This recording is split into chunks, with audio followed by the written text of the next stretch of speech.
mastering something you already deal with every single day, and that's your behavior. I mean, let's be honest with ourselves. You already know you should probably wake up earlier, or study more, or, get a handle on your money. The knowledge is there, right? So why are you still stuck in the exact same patterns? That is the big question we're going to unpack today. Okay, let's just forget about searching for some secret new piece of information for a second. Today, we're going to talk about how real, lasting change comes from mastering something you already deal with every single day, and that's your behavior. I mean, let's be honest with ourselves. You already know you should probably wake up earlier, or study more, or, get a handle on your money. The knowledge is there, right? So why are you still stuck in the exact same patterns? That is the big question we're going to unpack today. See, the problem isn't a lack of information. It's not about being smart enough. It's all about the gap between what we know we should do and what we actually do. It's those tiny, repeated actions, or the things we don't do, that really shape our lives, not all the big, fancy ideas floating around in our heads. And this is where you can really see that disconnect in action, right? We say things like, oh, the subject is just too hard, when really the problem is a lack of disciplined daily revision. Or we blame a bad market when the real issue is that we're not doing consistent follow-ups. It's a huge shift from blaming things out there to actually looking at our own daily habits and systems. So how do we actually fix this? Well, the solution is built on 3 super powerful pillars that all work together. We've got discipline. That's the force that gets you to start. Then there's consistency, the power that helps you keep going, especially when it's tough or you don't feel like it. It's the engine that really gets you moving in the first place. And this quote right here, it just gets to the absolute heart of the problem.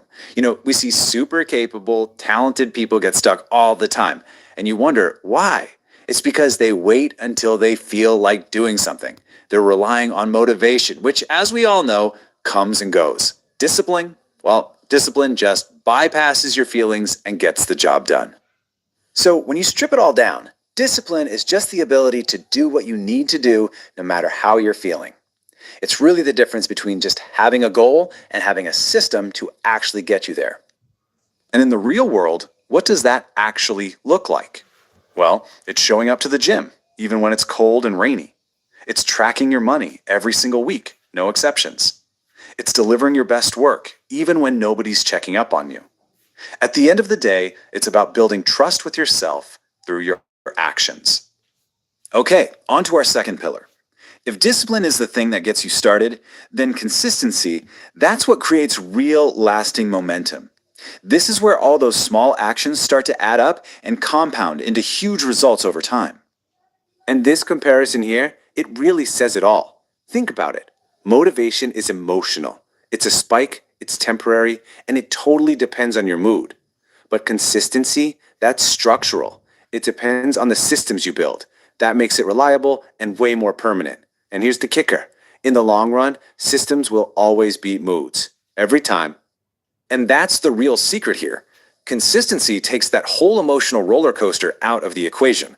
It's why we trust a business that's reliable, why bosses promote an employee who's predictable, and why an audience grows around a creator who just keeps showing up. That predictability, it builds trust. Okay, so you've got the discipline to get started. You've got the consistency to keep going. The final piece of the puzzle is focus. And focus is what protects all that hard work from getting derailed by distractions. Now, this next part is a really important reframe. We usually think of focus as, trying really hard to concentrate, straining our brains. But true focus, it's actually about elimination. It's the art of deciding what you're not going to do. It's about strategically saying no to anything that doesn't get you closer to your main goal. Because if you don't do that, what happens? Your energy just gets scattered in a million different directions. You make a little bit of progress here, a tiny bit there, but you never really build any depth or mastery in one thing. Nothing gets the chance to truly grow. So you can start to see how these 3 pillars aren't separate things. They're a system. They're stages in a cycle. Discipline is what starts the engine. Consistency is what keeps it running day after day. And focus is like the guardrails, making sure you stay on the right road and don't crash. All right, so knowing all this is great, but how do you actually apply it without feeling totally overwhelmed? Let's turn all this theory into a super simple, actionable thing you can do every day. It's called the 3-1-0 daily system, and its real power is just how simple it is. It forces you to choose, which cuts through all the noise and that feeling of being overwhelmed. Here's how it works. Step 1, pick just 3 priorities for the day. That's it, just 3. Step 2, out of those 3, you pick the one task that matters most, the one. And step 3, you commit to getting that one task done with 0 excuses. That's how you practice discipline, consistency, and focus, all in one go, every single day. So I'm going to ask you directly, what's your one task for today? What is the single most important thing you could do right now that would actually move the needle for you? Don't just think about it, decide on it. But what happens if you fail? What if you miss a day? Because look, it's going to happen. The rule here is incredibly simple, and it's non-negotiable. You restart immediately, the very next day. You don't waste a single second arguing with yourself or letting that one missed day spiral into a whole missed week. And what about when it feels like progress is just painfully slow? Just remember this. Slow progress is still progress. The goal here isn't about speed. It's about direction, and it's about consistency. Those small, quiet wins, they're the things that eventually add up To a massive transformation. Because ultimately, it all comes down to this one idea. Your life isn't going to be defined by some sudden burst of motivation. It's not even defined by your talent. It is shaped quietly, day by day, by the small, consistent behaviors that you choose to do over and over again. So the only real question left is, what behaviors are you going to choose today?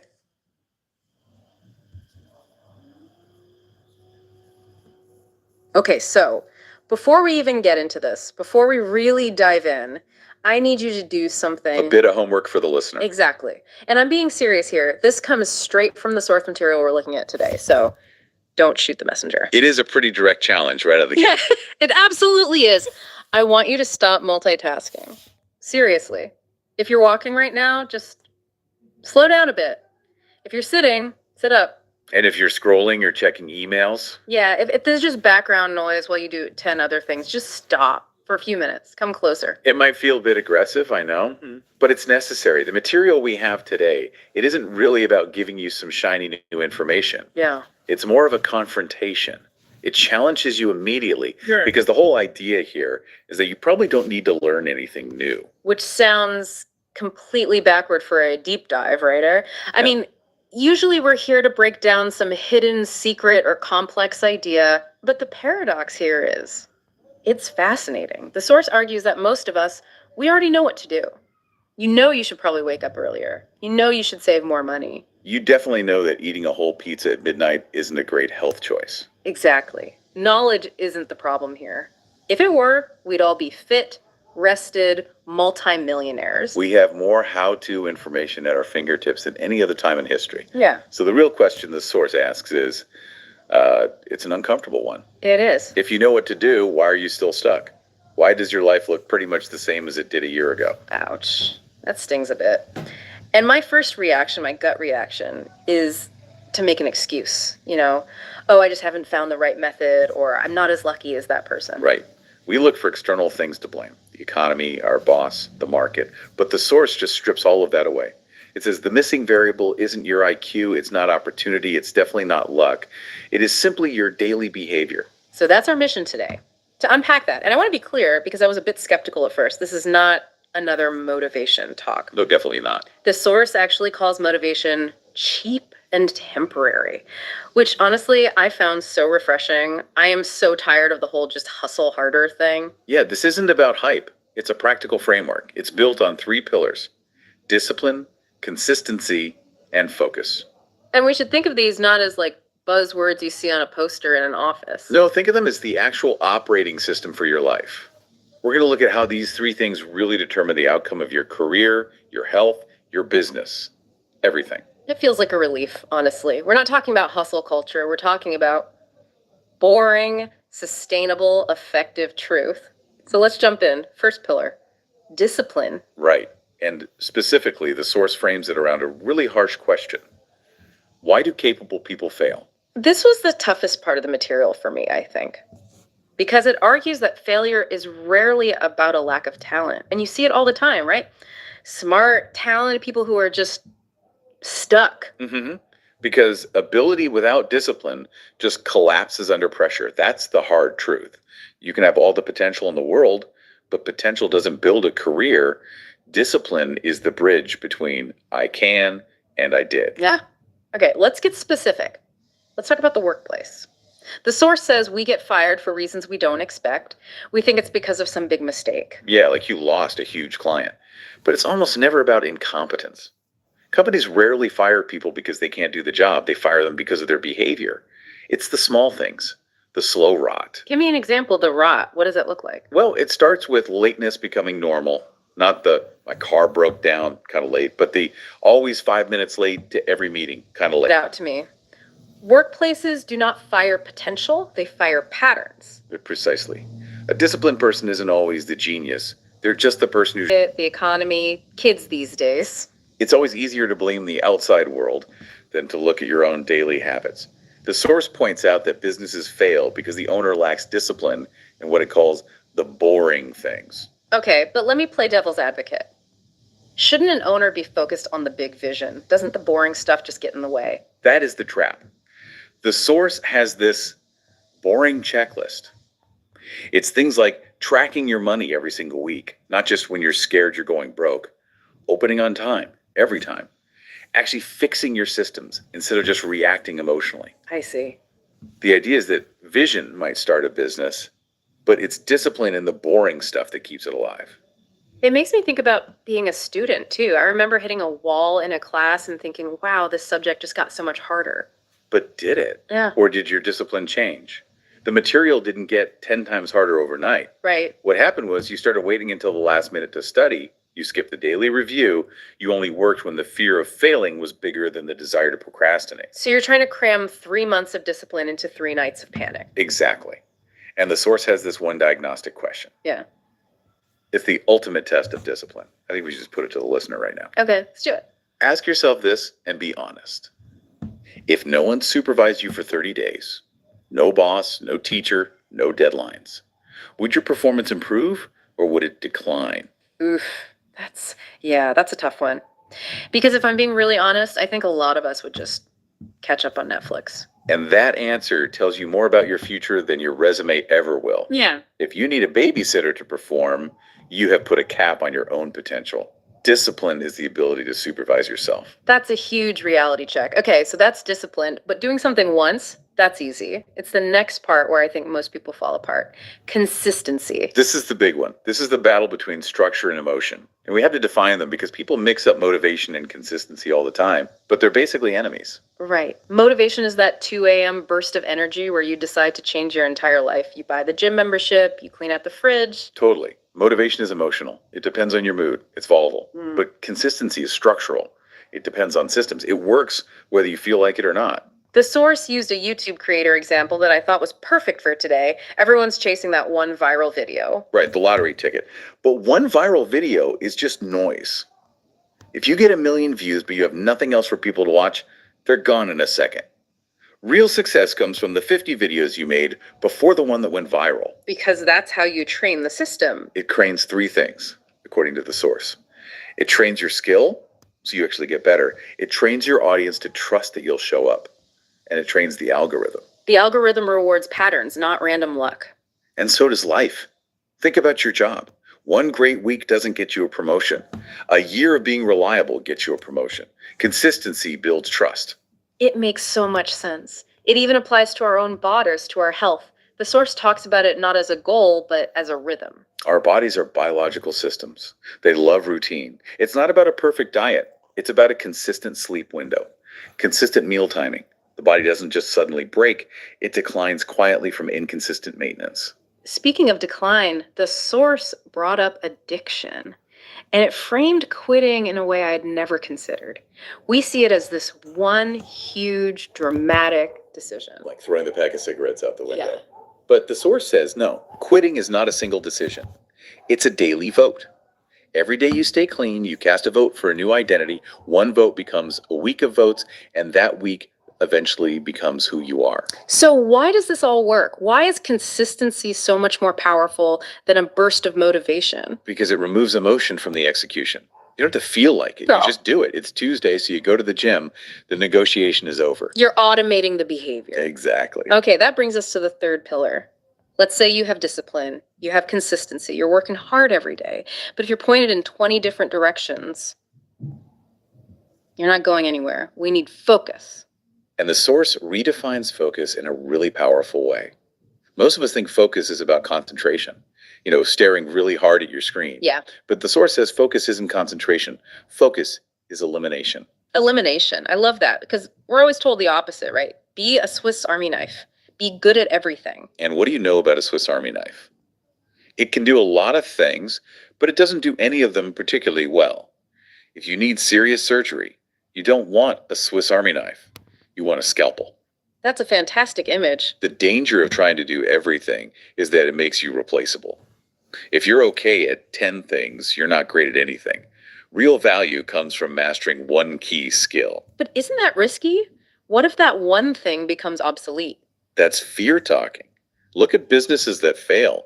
They're often the ones chasing every new trend, launching 5 different products because they have FOMO. Chasing the shiny object. And they fail because they have no depth. Focus is about building depth before you build width. If you're chasing every rabbit, you catch none. How does this apply to learning then? Because as a student, you're forced to juggle so many things. And the result is usually burnout and confusion. Focused learning prioritizes outcome over volume. It's better to truly deeply understand one concept than to memorize 100 surface-level facts just to pass a test. So trying to study everything is really just a way to avoid the hard work of mastering one thing. Precisely. And it even applies to recovery. Triggers survive on access. Focus, in that context, means eliminating the access. It means setting boundaries to protect your energy. So a lack of focus just scatters your energy. You're watering the sidewalk instead of the garden. You got it. You can be disciplined and consistent, but if you're not focused, you're just spinning your wheels very, very efficiently. Which brings us to how these all work together. Because they aren't 3 separate things you just pick and choose. They're a system. Think of it like an engine. Discipline turns the key and starts the action. Consistency is the fuel that keeps the engine running, day in and day out. And focus is the steering wheel, making sure you're actually going somewhere. And the source warns that if you remove any one of those pieces, The whole system just falls apart. It collapses. Let's walk through it. What if you have discipline? You work hard, but you have no focus. that's just burnout. You're running a marathon in the wrong direction. You end up exhausted and no closer to your goal. Exactly. Now, what if you have focus? You know what to do, but no consistency. You're just an idea person. You talk a big game, but you never actually do the work to build it. And consistency without discipline. That sounds like coasting, just going through the motions. Mm-hmm. Weak effort. You show up, but you don't push. But when you have all 3 together, that's where you get momentum. Okay, this is all great in theory, but I want to get practical. The source offers a tool for this, the 3-1-0 daily system. This is a fantastic tool for cutting through the noise. It's simple. Every single day, you set only 3 priorities. Wait, only 3? My to-do list has like 20 things on it. My boss would laugh if I said I only had 3 priorities. And that's exactly why most of us feel so overwhelmed. If you have 20 priorities, you have 0. This forces you to choose the 3 things that actually move the needle. Everything else is just noise. Okay, so I pick my 3 main tasks. What's the one? From those 3, you pick the one task that truly matters most. The one thing that, if you get it done, makes the day a success, even if everything else catches on fire. That's your deep work, your main objective. And the 0 bet. 0 excuses for not doing that one thing. 3-1-0. I like that. It forces you to be ruthless with your own time. It forces elimination, which is the heart of focus. But willpower runs out, right? I can start my day with 0 excuses, but by 4 p.m., I've got a lot of them. The source talks about designing your environment. Yeah, willpower is a tiny battery. Don't rely on it. Design your environment to make the right choice, the easy choice. If you want to work out in the morning, lay out your clothes the night before. If you don't want to eat junk food, don't have it in your house. Reduce decision fatigue. Exactly. Make discipline easier on yourself. So as we wrap up, I want to touch on the what-if fears. Because even with a perfect system, people get scared. The fear of failure is huge. The source asks, what if I fail? And the answer is simple. Failure is just feedback. It's not your identity. It's data. And what if you mess up? You miss a day at the gym, you eat the cookie. That all or nothing mindset is so common. And it's so dangerous. The source is very clear. You restart immediately. Not next Monday, not tomorrow, the next minute. The gap between the mistake and the restart is where habits die. Keep that gap as small as possible. We live in this world that promises instant results, but everything we've talked about today it's slow. It's the slow reality. Life is shaped quietly. Real change happens when these small actions are repeated for longer than your emotions last. Repeated longer than emotions last. That's the whole thing right there. That's pretty much the definition of maturity. Doing the thing long after the mood you set it in has left. So to leave everyone with a final thought, Yeah. what does this all boil down to? Your life isn't shaped by your talent or your motivation. It's shaped, quietly and slowly, by your daily behavior. If you can control your habits, through discipline, consistency, and focus, everything else follows. The money, the health, the freedom, they're all just lagging indicators of what you do every day. Control the habits, and the rest will follow. It sounds so simple, and yet it's the hardest work there is. But now you have the framework. Now it's just about doing the boring work. Thanks for listening to this deep dive. Go tackle your 3-1 Yeru. We'll see you next time.